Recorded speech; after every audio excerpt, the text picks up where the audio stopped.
This is where one man killed 5 people in his mobile home. The home was gone. The man is in prison, but the killings continue. And she goes, "Now what are you going to do?" And I stuck it to the back of her head and I said this, and I pulled the trigger and it went off. And I literally defecated my pants. I watched her face spray against the wall in front of me, and she fell over. It was May 2003, but for many, they can remember the horror like it was yesterday. And I got so mad that he wouldn't die that I started hitting him and kicking him and pounding on him that I even broke my hand. Murder in the quiet village of Mayport. Known for its vibrant shrimping industry, and the St. John's River Ferry, a village that has been forever changed. We walk these quiet streets looking for someone to speak with us about these killings in 2003. We met family members of victims, and most everyone we spoke with knew exactly what happened here.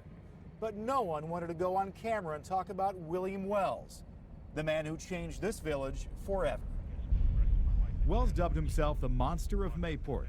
He killed 5 people in this double wide on Ocean Street, hiding the decomposing bodies in his home for more than a week. He called First Coast News to confess.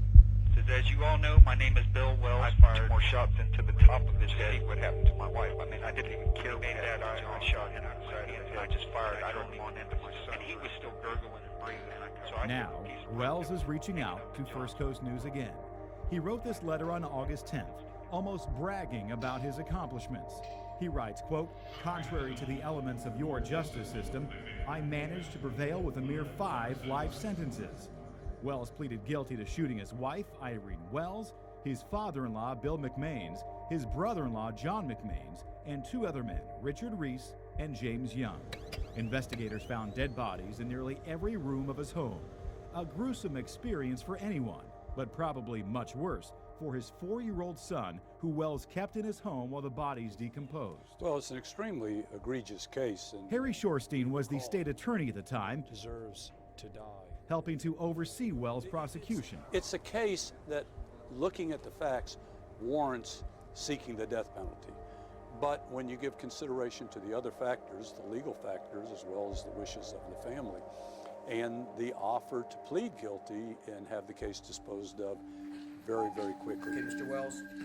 So Wells' life was spared, but he doesn't exactly sound remorseful. Quote, "Since that time, I have spent my glorious days basking in the beautiful rays of Florida State Prison," Wells writes, quote, "where I've relived my 2003 escapade. And those escapades did not end in Mayport. In 2003, while being held at a South Florida prison, Wells was convicted of attempted murder of a fellow inmate and given a 6th life sentence. Quote, "I have since tied and strangled an inmate while excitedly stabbing him 21 times. In another incident, according to the 8th Judicial Circuit, the Monster of Mayport is accused of murdering again. This attack against fellow inmate 21-year-old Xavier Rodriguez. He boasts, quote, "Myself and an accomplice bombed, strangled, and killed yet another inmate.